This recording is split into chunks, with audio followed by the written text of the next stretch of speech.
राहुल गांधींची न्याययात्रा महाराष्ट्रात नंदुरबार जिल्ह्यातून सुरू होत असून धुळ्यामार्गे ही यात्रा जाणार आहे। या यात्रेच्या स्वागतासाठी धुळे जिल्ह्यातील पदाधिकारी आणि कार्यकर्त्यांशी संवाद साधण्यासाठी प्रदेशाध्यक्ष नाना पटोले हे आज धुळे शहरात आले होते। यावेळी त्यांनी पत्रकारांशी वार्तालाप सादर या न्याय यात्रेच्या संदर्भात प्रतिक्रिया व्यक्त करताना भाजपवरती कडकडून टीका केली आहे। राहुल गांधींची न्याय यात्रा ही धुळे शहरात आल्यानंतर या ठिकाणी होणाऱ्या महिला मेळाव्यात राहुल गांधींकडून महिलांसाठी विशेष 5 अशा घोषणा भविष्यकाळासाठी धुळ्यात केली जाणार असल्याची माहिती नाना पटोले यांनी यावेळी केली आहे। भाजपाच्या गॅरंटी शब्दावर बोलताना नाना पटोले म्हणाले की भाजपनं काँग्रेसचा गॅरंटी हा शब्द चोरला असून कर्नाटकात झालेल्या निवडणुकीच्या राहुल गांधींनी प्रत्येक भाषणात तेथील मतदारांना दिलेल्या 5 गॅरंटी पूर्ण करण्यात आली। आमच्या गॅरंटी दिलेला शब्द पूर्ण केला जातो, मात्र भाजपची गॅरंटी ही जुमलेबाज गॅरंटी आहे। भाजपकडून गॅरंटी या शब्दाचा देखील अपमान केला जातोय। तसेच आदर्श या शब्दाला देखील याआधी बदनाम केलं गेलं, त्याच्यावर टीका केली गेली, मात्र तोच आदर्श आता त्यांनी त्यांच्या सामावला असल्याचं सांगत अशोक चव्हाणांवर देखील नाना पटोले यांनी यावेळी निशाणा साधलाय। भाजपा अत्यंत कमजोर पक्ष असून आमचे लोक त्यांना आयात करावे लागत आहेत। लोकसभेच्या निवडणुकीत नांदेडमधून काँग्रेस भरघोस मतांनी विजयी होईल। आमच्याकडे सक्षम उमेदवार देखील असून भाजपा हा कमजोर पक्ष असून ते दुसऱ्यांचे लोक चोरतात, अशी घणाघाती टीका देखील नाना पटोले यांनी केली आहे। भाजपाने आदर्श चोरून नेला, आदर्शवर डाका टाकला, आदर्शाला शिव्या घातल्यात लोकसभेच्या निवडणुकीत आणि दुसऱ्या दिवशी त्यांना राज्यसभेवर देखील पाठवले। या देशात प्रत्येक भ्रष्टाचारी लोकांना सोबत घेऊन सत्ता चालवण्याचं काम भाजपकडून सुरू आहे, अशी टीका नाना पटोले यांनी यावेळी केली आहे।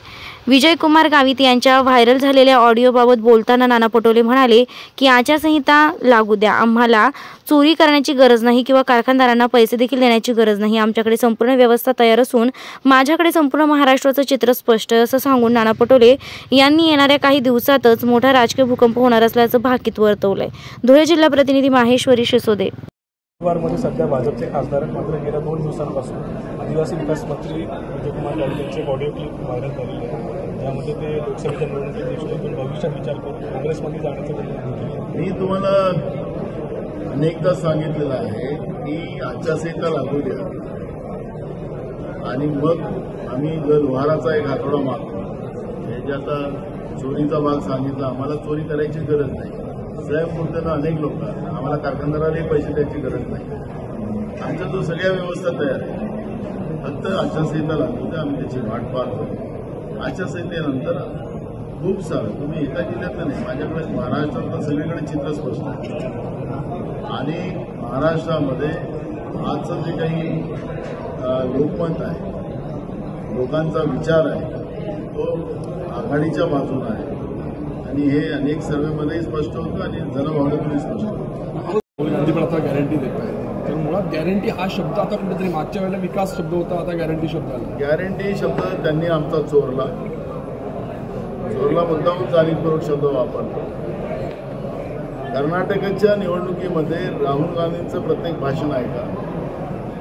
राहुल गांधीजींनी कर्नाटकच्या जनतेला गॅरंटी दिली की आम्ही आमचं सरकार आलं तर हे 5 मुद्दे आम्ही पहिल्याच कॅबिनेटमध्ये ते निकाली काढू।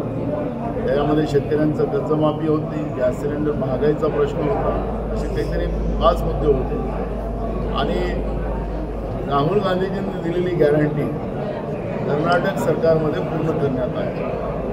त्याचप्रमाणे तेलंगणामध्ये सुद्धा ती गॅरंटी देण्यात आली। तेलंगणामध्ये सुद्धा परवाच आपण पाहिलं की सगळ्या राहुल गांधीजींनी जनतेला गॅरंटी दिली होती, ते पूर्ण केली। आमच्या गॅरंटीतला हा फरक आहे की जे शब्द दिला, जी गॅरंटी दिली ती पूर्ण करायची। पण नरेंद्र मोदीची गॅरंटी ही जुमलेबाज गॅरंटी आहे आणि त्याच शब्दाला वारंवार बोलून आता त्या गॅरंटी शब्दाचाही अपमान करण्याचा प्रयत्न सुरू झालेला आहे। कालपर्यंत आदर्श शब्दालाही बदनाम करण्यात आलं, आता आदर्श त्यांच्यामध्ये सामील झाला।